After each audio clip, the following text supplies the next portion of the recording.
Il y a quelques mois, j'ai reçu un message où on me demandait comment reconnaître quelqu'un qui a un esprit de python. Si tu es intéressé, reste connecté, partage la vidéo, on se retrouve juste après.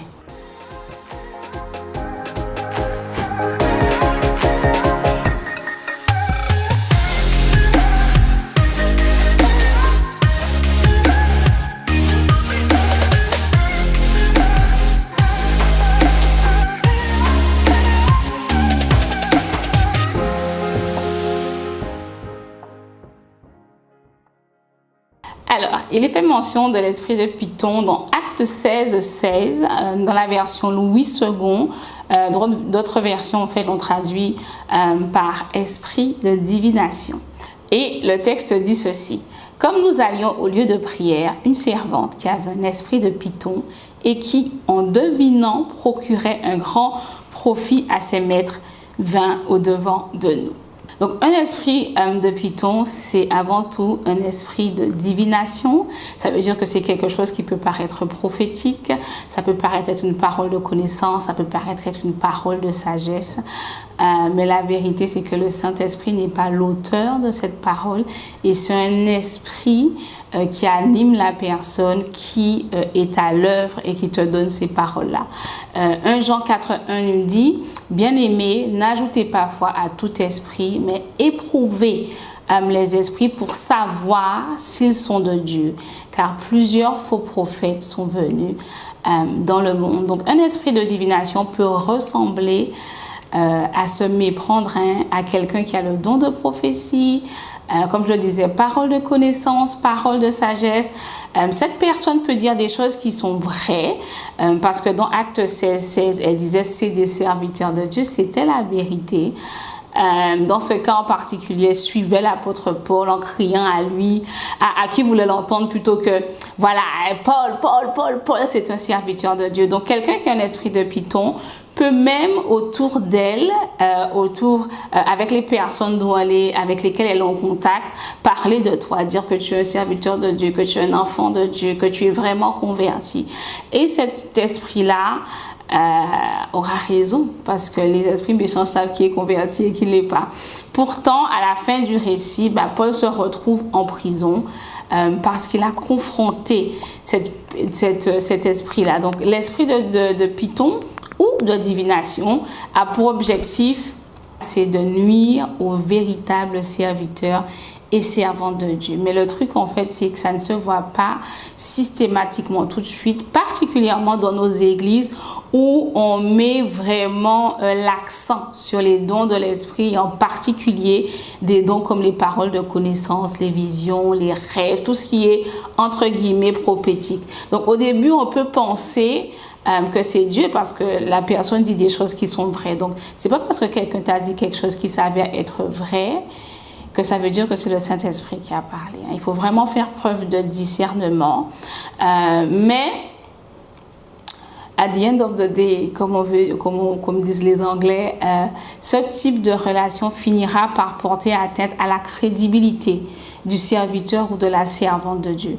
Par exemple, ça peut être de la calomnie subtile, c'est-à-dire prendre l'élément de vérité à hauteur de 5% et y rajouter 95% d'affabulation, toujours dans l'objectif de décrédibiliser, voire détruire ou ralentir la mission que Dieu a confiée à la personne. Le deuxième point qu'on voit, c'est que cette femme a suivi l'apôtre Paul pendant plusieurs jours. Donc, les gens qui ont ce type d'esprit-là vont tout faire pour être proches de toi. Particulièrement si tu es responsable, leader, ou tu es une personne où on voit, c'est évident que tu as un potentiel.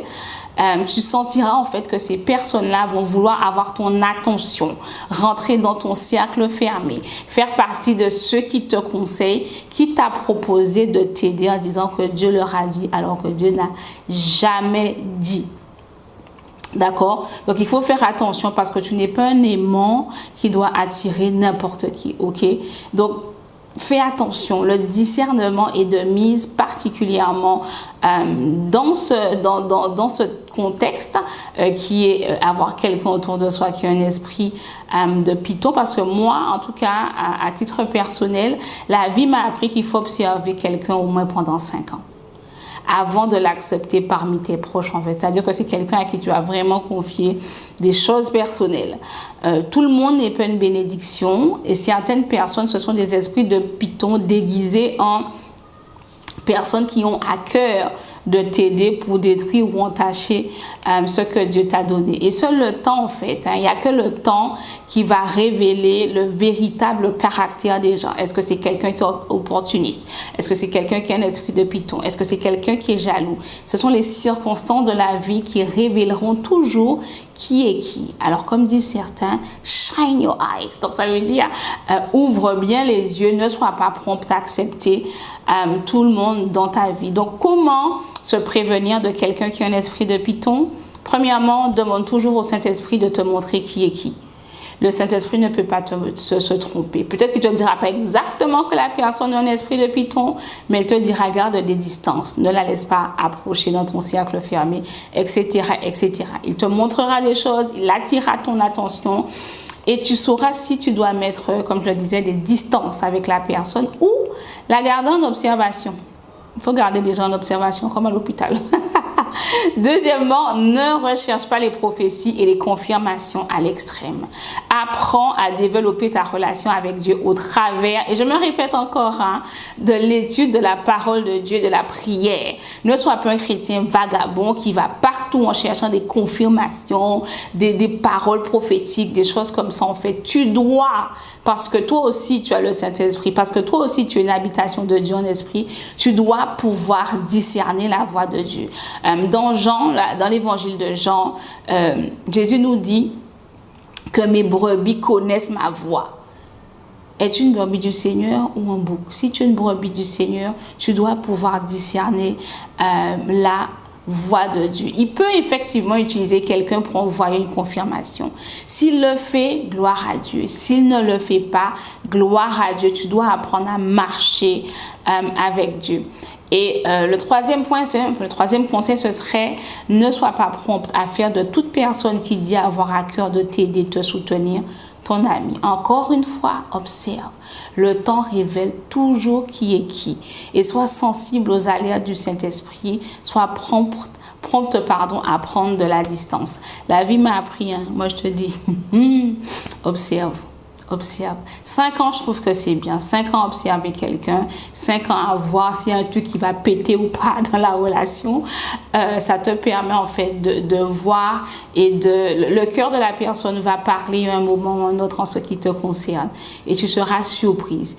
Et quand le cœur de la personne va parler, probablement qu'elle va parler aussi. Et ceux qui croiront, au lieu de venir vers toi, ça t'apprendra également des choses en fait, parce que ne l'oublie pas, l'objectif de cet esprit de python, cet esprit de divination qui semble être le Saint-Esprit qui donne des paroles de connaissance ou de sagesse, a pour objectif à la fin de détruire ce que Dieu a mis en toi, de détruire ce que Dieu a donné, de détruire ce que Dieu veut faire au travers de toi. Amen. Donc voilà, c'est la fin de la vidéo. J'espère que tu as été béni. Si tu es convaincu par la mission de Femme Esprit et que Dieu te met à cœur, il touche ton cœur pour nous soutenir, tu peux le faire en partageant la vidéo, tu peux le faire en priant pour nous et tu peux le faire également en devenant partenaire à hauteur de 10 à 20 € en cliquant le lien numéro 6. Et on se voit dans 15 jours comme d'habitude et on abordera le thème « L'Église et les chrétiens m'ont blessé ». L'Église et les chrétiens m'ont blessé parce que ce sont des choses qui arrivent par moments. C'est l'Église et les chrétiens qui te poussent à fuir. Donc on va parler de ça demain. J'ai vécu ça aussi. Quelle a été ma réaction? J'en parle plutôt dans 15 jours. Sinon, n'oublie pas de t'abonner à la chaîne, d'activer la cloche de notification pour ne rater aucune de nos vidéos. D'ici là, sois richement béni et je te dis à 15 jours, Femme Esprit. À dans 15 jours, Femme Esprit, femme guidée par le Saint-Esprit dans la vie est fondée sur la parole de Dieu. Bye bye.